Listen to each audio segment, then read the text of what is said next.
We are just over 1 week away from Super Bowl 57 as the Valley of the Sun, my old stomping grounds, the Phoenix metropolitan area, will be host to the festivities. Glendale, the suburb that will be taking in all the theatrics and the shenanigans, etc., of what should be, at least on paper, a hell of a barn burner.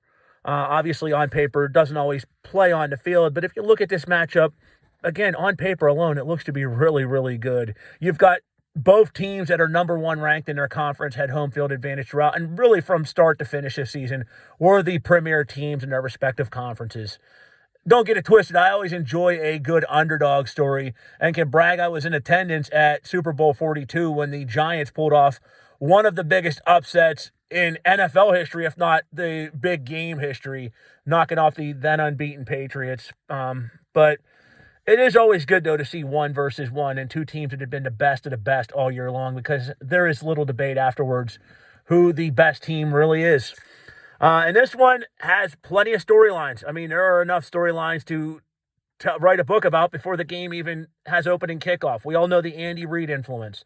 It's literally been a decade ago since he was fired by the Eagles after a 14-year, highly successful tenure where he completely revitalized the franchise for the better. I mean, again, he's been gone a decade, and minus the disastrous seasons under Chip Kelly, which were very few, this team has been fairly successful ever since. So he built something to sustain. Meanwhile, in the decade he's been in Kansas City, he has built something up very successful there. Third Super Bowl appearance in 4 years. Meanwhile, this is the Eagles' second Super Bowl appearance since 2018. So can't help but think this has Reid's fingerprints all over it in some capacity or another. Also, we know the Kelce brothers that will have influence in this game. There's a big petition online to have Mama Kelce do the opening coin flip. First time in Super Bowl history, brothers will play against each other in the big game. We know brothers coached against each other when the Harbaughs did it it's been over a decade ago since that as well. So, but again, this will be the first time siblings face off on opposing teams. One small storyline that's not really being discussed much. I brought it up on my Twitter at the Notorious JP. That's the with two E's. I brought this up Monday, and finally a couple people started to mention it in the media a few days later. Nick Sirianni actually got his NFL coaching start and came on the up and up with the Kansas City Chiefs, was there a few years, was hired by Todd Haley, retained by Romeo Crennel. However, when Crennel was fired, his replacement sent Sirianni packing, did not retain him. That coach was Andy Reid. So there's an intriguing storyline that not many people are talking about that they should.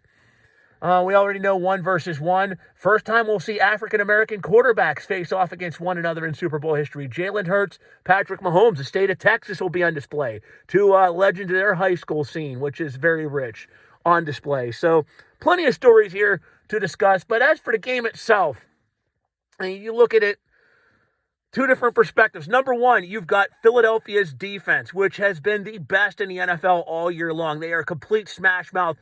Not only led the league in sacks by a large margin with 69, but they finished fourth in NFL history for most sacks in a season. What that defensive coaching staff has done there with Jonathan Gannon and Vic Fangio, who is leaving now to become the DC of the Miami Dolphins, has been a sight to behold. They're also tops of the league with least passing yards and least touchdowns allowed. So this is a defense that will get up in your face and make your life miserable. They're not bad in the offense either. The top rushing team in the league. Hurts can run the football. They got a multi-headed monster behind the backfield that can pound the rock.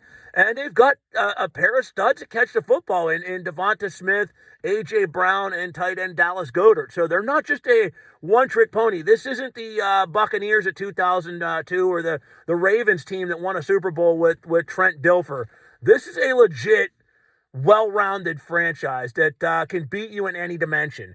Meanwhile, we already know what Patrick Mahomes is. Don't matter who you take away from him. Don't matter if you take Tyreek Hill. He will continue to get out there and annihilate you. And he did this year, putting up another 5,000-yard passing season. Continue to just sling the rock and to distribute it as well as anybody in the league. So it's not hyperbole here when I say that as good as the Eagles' defense has been, Mahomes is far and away the best quarterback they've faced because he is the best quarterback in the league. Stopping Dak Prescott's not easy. Stopping, Daniel Jones, a lot, has become difficult. But stopping Mahomes, a completely different animal. Come down to coaching here. Look, Nick Sirianni he's been great in his 2 years in Philadelphia. He has really stabilized things. And I know he didn't exactly walk into a trying situation, but there was some rockiness there at the end of Doug Peterson's tenure. He came in there and smoothed things over, got the locker room back in check, opened up this offense a little bit, maximized the cheat code that is Hurts, and getting some of these players that they've managed to land via the draft and via free agency and trades haven't exactly hurt them as well. So, but he deserves a ton of credit. Yet we're looking at big game situations. Andy Reid's been here before. Andy Reid won a Super Bowl with this very team. He's been to another one. He has been in big game situations since, for well over almost 2 decades now. This is Sirianni's first venture into deep waters. That could play a factor when it comes right down to it. We also know Vic Fangio, his final game as an Eagle. He knows a thing or two about the big game. He's coached up some big money defenses. So that will benefit, in that case, Philadelphia. And if one thing we know, Fangio has always built a defense to stop Kansas City. He did it in Denver. So this is an intriguing matchup. It really is. If I had to make an educated guess, I gotta go with the Eagles here. I mean, I know the big game experience will benefit Reid. I know the big game experience will benefit Mahomes, at least on the NFL level. I know people will say, Hurts did play in a national title game at Alabama. He played some big money games in the SEC and then at Oklahoma in the Big 12. Understandable, but playing him in the NFL and playing in the Super Bowl is a different bird. That being said, I don't think he's going to be rattled by the spotlight. What I do think is that pass rush of Philadelphia is going to be up in Mahomes' face all day long. And we know Mahomes is not effective when you punch him in the mouth. No quarterback is, let's be honest. And we saw glimpses of that in the Super Bowl a few years back when they lost to Tampa Bay. That, look, get up in his face, punch him, knock him on his ass. And, that's the best way to really beat him. And on top of it, this Eagles team can run the football as well as anybody in the league. I think they can dominate the time of possession battle. And that's another way to win this game. You can't let Mahomes beat you if he doesn't have the football in his hands as much. So, to me, I think it's going to be close. I think it's going to be a slugfest. But I think the Eagles have just enough offense. I like the receiving core a hell of a lot better. Tight end, I would give the advantage to Travis Kelce, but I'm not, Goddard's no jobber. The receiving core, though, I will take A.J. Brown and Devontae Smith over anybody the Chiefs have. And the running game is a huge plus for Philadelphia. So I think they dominate the time of possession. I think they sock Mahomes in the mouth. And I think they wind up pulling out a 27-21 win, giving the city of brotherly love its second Super Bowl win in 5 years. Amazing.